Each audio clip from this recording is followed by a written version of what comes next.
আসসালামু আলাইকুম বন্ধুরা, আশা করি সকলে ভালো আছেন। আপনারা সবাই দেখতেছেন কৃষি ওয়ান ইউটিউব চ্যানেল এবং কৃষি উদ্যোক্তা ফেসবুক পেজ। দর্শক বন্ধুরা, আজকে আমরা আলোচনা বিষয় হচ্ছে আলু চাষ পদ্ধতির এ টু জেড। অর্থাৎ আমরা যারা 2025 সালে বাণিজ্যিকভাবে উচ্চ ফলনশীল জাতের যে আলুগুলো চাষ করব, অর্থাৎ এই আলু কিভাবে আপনারা চাষ করবেন আপনাদের একটা ধারণা দিব। অর্থাৎ আমাদের মাটি নির্বাচন, জাত নির্বাচন এবং আমাদের কতটুকু বীজ লাগে প্রতি শতক জমিতে, এবং হচ্ছে মাটিতে সার প্রয়োগের একটা তালিকা। অর্থাৎ শুরু থেকে একদম শেষ পর্যন্ত একটা তথ্য দেওয়ার চেষ্টা করব। তো অবশ্যই ভিডিওটি না টেনে পুরোপুরি দেখার চেষ্টা করবেন। তো দর্শক বন্ধুরা, এক নম্বর স্টেপ হচ্ছে আমাদের প্রথমত মাটি নির্বাচন করতে হবে। তো দোআঁশ এবং বেলে দোআঁশ মাটিতে আলু চাষের জন্য সবচেয়ে ভালো হয়ে থাকে, এবং এঁটেল মাটিতে একটু ফলন কম হয়, তবুও কিন্তু আলু চাষ করা যায়। অর্থাৎ আমাদের কিন্তু সবচেয়ে ভালো হচ্ছে বেলে দোআঁশ এবং দোআঁশ মাটি।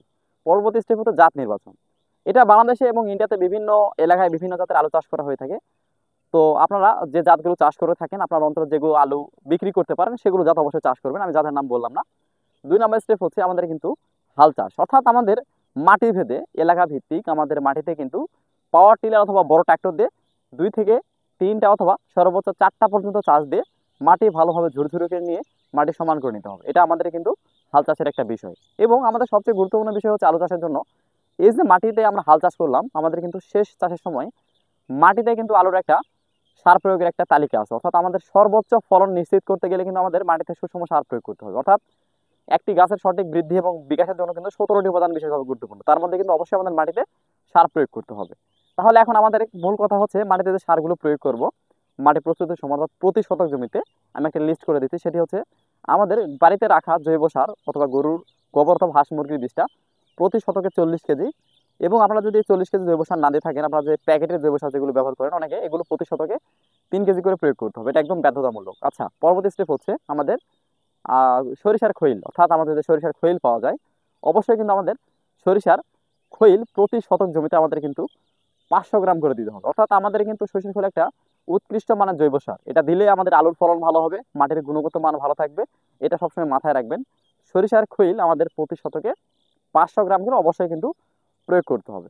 এটা আমাদের হচ্ছে 2 নাম্বার সার। এবং 3 নাম্বার স্টেপ হচ্ছে এখন আমাদের রাসায়নিক সারের ব্যবস্থাপনা। অর্থাৎ আমাদের কিন্তু সবচেয়ে বেশি ব্যবহার করা হয়ে থাকে ডিএপি, টিএসপি, ইউরিয়া, এমওপি এবং জিপসাম। এই সারগুলো কিন্তু আমরা সবচেয়ে বেশি ব্যবহার করে থাকি। তো দর্শক বন্ধুরা, আমাদের ডিএপি অথবা টিএসপি সার প্রতি শতক জমির জন্য 2 কেজি, এবং এমওপি বা পটাশ সার প্রতি শতক জমির জন্য 2.5 কেজি, এবং জিপ সার প্রতি শতক জমির জন্য আমাদের 400 গ্রাম, এবং ইউরিয়া সার প্রতি শতক জমির জন্য 500 গ্রাম। এই সারগুলো কিন্তু আমাদের মাটি প্রস্তুতের সময় অবশ্যই প্রয়োজন আছে। আমাদের এছাড়াও কিছু অনুখাদ্যর প্রয়োজন আছে, যেমন ব্রোন সার প্রতি শতকে 30 গ্রাম, ম্যাগনেসিয়াম প্রতি শতকে 50 গ্রাম, এবং জিঙ্ক সার প্রতি শতকে 30 গ্রাম, এবং হিউমিক অ্যাসিড প্রতি শতকে 30 গ্রাম। এই সারগুলো আমাদের মাটি প্রস্তুতের সময় অবশ্যই কিন্তু প্রয়োগ করতে হবে ভালো ফলন পেতে গেলে। তো দর্শক বন্ধুরা, অনেকে অনুখাদ্য প্রয়োগ করেন না। তো এটা আপনাদের ফলন কমানোর জন্য একটা কিন্তু বিশেষ কারণ হয়ে থাকে। অর্থাৎ ফলন কম পাওয়ার একটা বিশেষ কারণ হচ্ছে আমরা অনুখাদ্য জমিতে প্রয়োগ করি না। তো অবশ্যই আপনারা অনুখাদ্যগুলো প্রয়োগ করবেন। দাম একটু বেশি হলেও কিন্তু আপনাদের আলুর ফলনে পোষায় দিবে। তো আমাদের যে সারগুলোর কথা বললাম, এগুলো মাটি প্রস্তুতের সময় অর্থাৎ শেষ চাষের সময় আমাদের মাটিতে ভালোভাবে মিশিয়ে ছিটিয়ে প্রয়োগ করবেন। শুধুমাত্র জিঙ্ক বা দস্তা সারটি আলাদাভাবে প্রয়োগ করার চেষ্টা করবেন। বিপি অথবা টিএসপি সারের সঙ্গে মেশাবেন না, বাকি সব সারের সঙ্গে মেশানো যায়। তো আমাদের এটা একটা মাটি প্রস্তুতের সময় সার প্রয়োগ ব্যবস্থাপনা চলে গেল। এখন আমাদের পরবর্তী স্টেপ হচ্ছে দর্শক বন্ধুরা, আমাদের আলুর বীজের হার। অর্থাৎ মাটি প্রস্তুতের পরে কিন্তু আমাদের বীজ, অর্থাৎ যে আমরা বীজগুলো লাগাবো, এটা প্রতি শতকে 6 থেকে 7 কেজি প্রয়োজন হয়ে থাকে। অর্থাৎ 6 কেজি বীজ হলে কিন্তু আমাদের এটা হয়ে যায়। এটা বিভিন্ন আলুর জাতের উপর নির্ভর করে কতটুকু বীজ লাগে। তো অবশ্যই প্রতি শতকে 6 কেজি করে আলুর বীজ প্রয়োজন হয়ে থাকে। অনেকে 7 কেজি পর্যন্ত রোপণ করেন, একটু সাইজ বড় দেখে। তো গোটা আলু রোপণ করেন অথবা কাটা আলু রোপণ করেন, অবশ্যই কিন্তু প্রতি শতকে 6 কেজির মতো বীজ হলে চলবে। এখন আসুন দর্শক বন্ধুরা, মাটিতে বেড তৈরি। অর্থাৎ আমাদের যে একটা আলুর যে সারিগুলো থাকে, সরাসরি আপনাদের দেখাবো যে সারি আমাদের একটা সারি থেকে আরেকটা সারির দূরত্ব কতটুকু হবে, এটা আমি আজকে আপনাদের সরাসরি দেখাবো। আপনারা অবশ্যই কিন্তু দেখবেন। দর্শক বন্ধুরা, দেখতে পাচ্ছেন এটা কিন্তু আমাদের আলুর একটা বেড। অর্থাৎ আমাদের কিন্তু মাটি প্রস্তুতের পরে আমাদের যে বললাম যে আমি হচ্ছে আলুর বীজের পর আমাদের কিন্তু বেড তৈরি করতে হবে। তো দেখেন এই যে এখানে একটা বেড এবং এখানে একটা বেড, অর্থাৎ যে এই বেডটা হচ্ছে এখান থেকে এই পর্যন্ত, অর্থাৎ এই বেডের মাঝখান থেকে এই বেডের মাঝখান হচ্ছে 24 ইঞ্চি করে দেওয়া আছে। এটা আপনাদের হচ্ছে আলুর জাত অনুযায়ী বিভিন্ন অঞ্চলে আপনাদের বিভিন্ন মাপে করা হয়ে থাকে। তো অবশ্যই কিন্তু আমরা এখানে 24 ইঞ্চি দিয়েছি, অর্থাৎ এখান থেকে এই পর্যন্ত 24 ইঞ্চি দেওয়া আছে। এবং সবচেয়ে গুরুত্বপূর্ণ বিষয় দর্শক বন্ধুরা, এখান থেকে কিন্তু আমাদের হচ্ছে কোদাল চলাতে হবে, এবং হচ্ছে এই মাটিগুলো কিন্তু আবার এখানে তুলে দিতে হবে, বা অনেকে নাঙলের ফলা দিয়ে থাকেন। যদি আলু চাষের জন্য। তো সেক্ষেত্রে অবশ্যই কিন্তু আমাদের সঠিকভাবে যদি বেড তৈরি করতে না পারি, অনেক সময় মনে মনে করেন যে আমরা একটু চিকন বেড তৈরি করবো, আলু ফলন ভালো নেবো, বেড বেশি হবে, কখনো কিন্তু ফলন বেশি হবে না। অর্থাৎ একটা বেডের কিন্তু সুন্দর একটা গঠন হতে হবে এবং বেডটা মোটা হতে হবে, তাহলে কিন্তু অবশ্যই ভালো ফলন পাবেন। এবং বিভিন্ন আলুর জাতের এবং কন্ডিশন অনুযায়ী কিন্তু এগুলো আরো একটু বেডটা প্রস্ত হয়ে থাকে। তো অবশ্যই কিন্তু দেখতে পাচ্ছেন এখানে আমরা হচ্ছে অ্যারেস্টিক আলু রোপণ করেছি, দেখেন কন্ডিশনটা দেখেন, এখান থেকে এখান পর্যন্ত 24 ইঞ্চি দেওয়া আছে। তো একটু ভাই ক্যামেরাটা নিয়ে চলে আসো, আমার সরাসরি আপনাদের আলুর একটা দূরত্ব দেখাবো। আলু থেকে একটা আলুর দূরত্ব আছে, এখানে এখানে কিন্তু আলু রোপণ করা হয়েছে। দেখেন এই যে একটা আলু, দেখেন এখানে কিন্তু একটা রোপণ করা হয়েছিল, একদম একটু মামা নিয়ে চলে আসো। এই যে দেখেন এখানে একটা, এবং দেখেন দর্শক বন্ধুরা এই দেখেন এগুলো কিন্তু কাটা আলু রোপণ করা আছে। তখন তাই এই একটা আলু থেকে একটা আলুর দূরত্ব হচ্ছে মোটামুটি এখানে 7 থেকে 8 ইঞ্চি দেওয়া আছে। অর্থাৎ একটা হাতের মধ্যে দেখেন, আমাদের সিম্পল ভাবে বুঝে দিয়ে দেখেন 3টা আলু হবে। দেখেন এখানে আরেকটা দেখেন পাবেন, এই যে দেখেন দর্শক বন্ধু দেখেন, এই যে এখানে একটা দেখেন, অর্থাৎ আমার যে একটা হাত আছে, একটা হাতের মধ্যে 3টা আলু। অর্থাৎ এটা কিন্তু আমাদের বিভিন্ন অঞ্চলে বিভিন্নভাবে এটা জাতের উপর একটু ঘন হতে পারে। আপনাদের যদি দেশি আলু থাকে একটু ঘন করে দিলেন, অথবা একটু যদি আরো একটু আপনাদের হচ্ছে উচ্চ ফলন জাতের ডায়মন্ড আলু হয়ে থাকে একটু আরো একটু পাতলা করে দিতে পারবেন এইভাবে।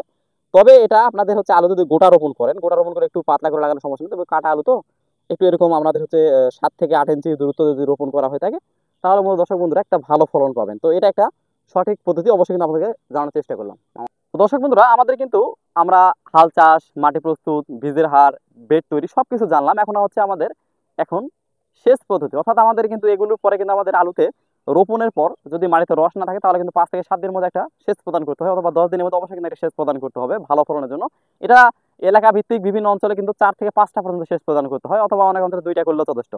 তো এটা আমাদের মাটির গুণগত মান অনুযায়ী, কন্ডিশন অনুযায়ী কিন্তু অবশ্যই সেচ প্রদান করতে হবে।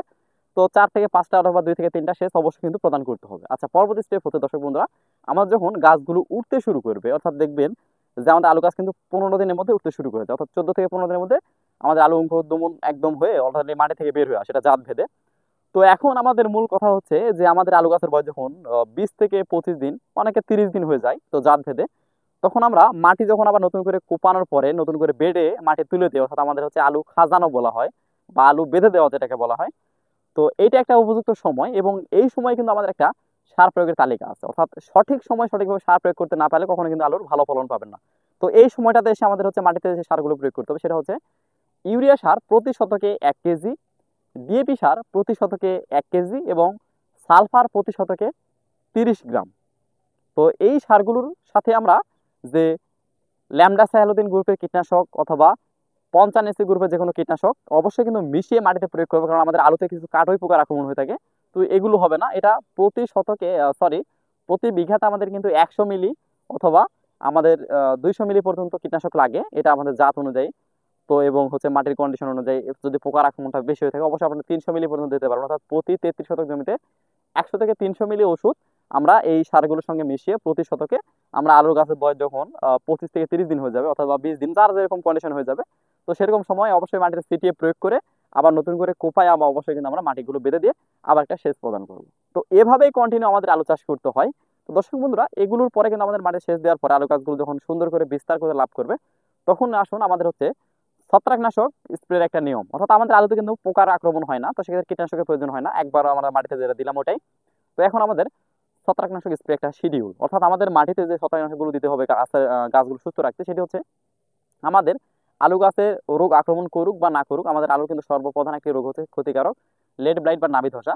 তো এটা আক্রমণ করলে কিন্তু আলুতে ব্যাপক একটা ক্ষতি হয়ে থাকে। তো এটা আক্রমণ করুক বা না করুক, আপনারা আলু গাছের বয়স যখন 25 থেকে 30 দিন হবে, তখন থেকে শুরু করে আমাদের 7 থেকে 10 দিন পর পর কন্টিনিউ ম্যানকোজেব গ্রুপের ফাঙ্গিসাইড অথবা কার্বেন্ডাজিম গ্রুপের ফাঙ্গিসাইড অথবা ম্যানকোজেব প্লাস কার্বেন্ডাজিম, এগুলো গ্রুপের ফাঙ্গিসাইড অবশ্যই কিন্তু আমাদের কন্টিনিউ নিয়মিত স্প্রে করতে হবে আলুর ভালো ফলনের জন্য। তো দর্শক বন্ধুরা, এভাবেই মূলত আলু চাষ করতে হয়, এবং আমাদের সঠিক সময়ে 85 বা 90 দিনের মধ্যে কিন্তু আমাদের আলুগুলো একদম ঘরে উত্তোলন করতে পারবো আমরা, এটা জাত ভেদে।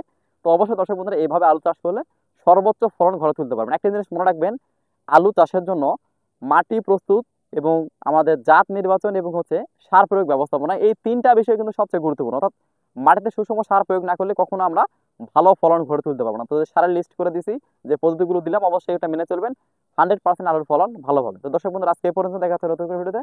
আল্লাহ হাফেজ।